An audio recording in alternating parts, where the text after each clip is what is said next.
Madam මගේ කොණ්ඩේ ගොඩක් යනවා.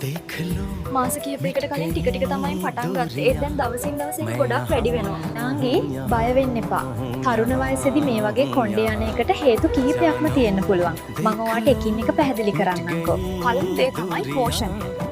අපේ රටේ ගොඩක් අයට තියෙන ප්‍රධානම ප්‍රශ්නයක් තමයි යකඩ ඉන්නතාවය.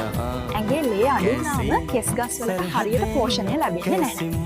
ඒ වගේම තමයි කෑම වල ප්‍රෝටීන් අඩු වුණාම කොණ්ඩේ ගැලවෙන්න පුළුවන්.